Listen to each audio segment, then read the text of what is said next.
for the 14th of May, 2026. Looking back, I have this to regret, that too often when I loved, I did not say so. David Grayson. I can say I'm guilty of that.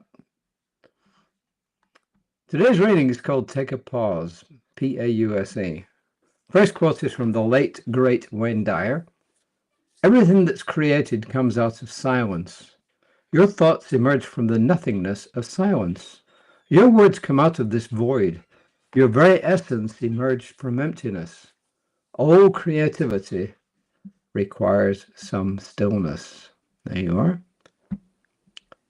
And from this thing called you, Ernest Holmes says, guard well this garden of your mind. It is God's garden of your soul.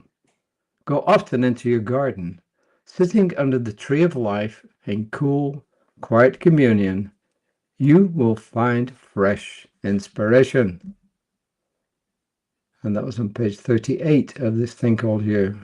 Excuse me. Reverend Christine writes, author and spiritual teacher Tara Brach says, what would it be like if in the midst of this busyness we were to consciously take our hands off the controls? What if we were to intentionally stop our mental computations and rushing around just for a minute to simply pause and notice our inner experience? Sometimes hard to take your hands off the controls, right? And trust. Yes, Tara Brach says, learning to pause, guess what? It's the first step in the practice of radical acceptance. A pause is a suspension of activity, a time of temporary disengagement when we're no longer moving toward a goal. A pause can occur during almost any activity, yes, and it can last for an instant, for hours, or for a season of our lives. You may have loved ones who have taken a pause in their education to travel, to have a family, or simply as a respite. We may pause to go on a retreat or spend time in nature or take a sabbatical. I sometimes take time for a personal retreat for several days just to rest and reflect. I find it necessary to take time out.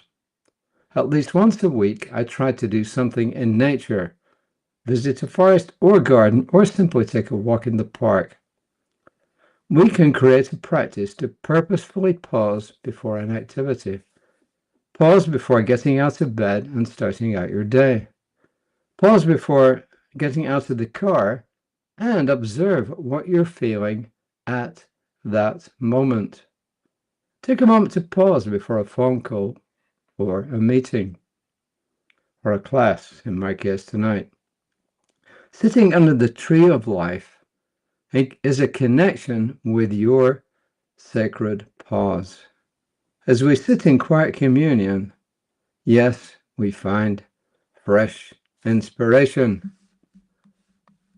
So once again, I don't think that needs much explanation. I don't think it needs any magnification. I think it speaks for itself. The main message is, let's remember to be in the moment and to take a pause. And I am going to take a pause before my next session, which is to teach a class this evening from 7 till 9 Central Time. So there you are. I pause, I breathe, I receive. That's our affirmation. I pause, I breathe, I receive. And so it is. Until next time, my colleague Reverend Lisa at 9:15 tomorrow morning, our midweek meditation by Danielle Johnson, and I'll be back tomorrow, hopefully around about 5 p.m. So until then, truly, namaste.